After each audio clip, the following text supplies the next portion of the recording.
সোনা বা স্বর্ণ হলো একটি মূল্যবান এবং দামি ধাতু। এটি পৃথিবীতে স্বাভাবিকভাবেই পাওয়া যায়। এর বৈশিষ্ট্য এবং ব্যবহার প্রাচীনকাল থেকে মানব সভ্যতার অত্যন্ত গুরুত্বপূর্ণ। সোনা প্রধানত হলুদ রঙের এবং এটি খুবই মোলায়েম, চকচকে এবং টেকসই। এই কারণেই সোনা শিল্প, অলংকার, অর্থনৈতিক বিনিয়োগ এবং বিভিন্ন প্রযুক্তিগত কাজে ব্যবহৃত হয়। স্বর্ণের দাম ইদানিং অস্বাভাবিকভাবে বৃদ্ধি পেয়েছে। আজ আমরা জেনে নেব গত দেড় যুগে স্বর্ণের দামের পরিবর্তনের ধারাটি আমরা আজ দেখে নেব। প্রতি ভরি 22 ক্যারেট স্বর্ণের দাম দেখানো হয়েছে। 2007 সালে প্রতি ভরির সর্বোচ্চ দাম ছিল 18,900 টাকা। 2008 সালে এটি দাঁড়ায় 27,500 টাকায়।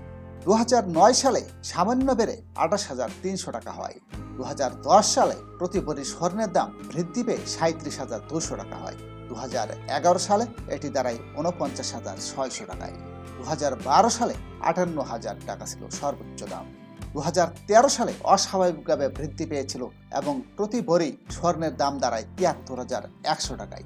2014 সালে এটি কমে আসে এবং 47,200 টাকায় দাঁড়ায়। 2015 সালে স্বর্ণের প্রতি ভরির দাম সর্বোচ্চ ছিল 43,000 টাকা। 2016 সালে 48,300 টাকা। 2017 সালে 47,300 টাকা। 2018 সালে প্রতি ভরি স্বর্ণের দাম দাঁড়ায় 52,300 টাকায়। 2019 সালে 54,500 টাকায় উন্নীত হয়।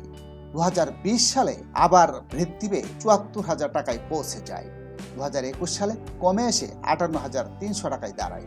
2022 সালে স্বর্ণের প্রতি ভরির দাম 84,300 টাকা ছিল।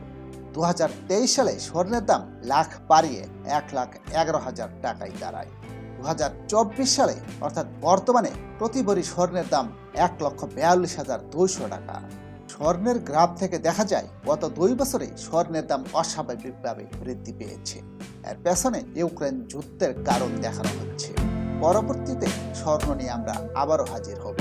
সাথে থাকার জন্য সবাই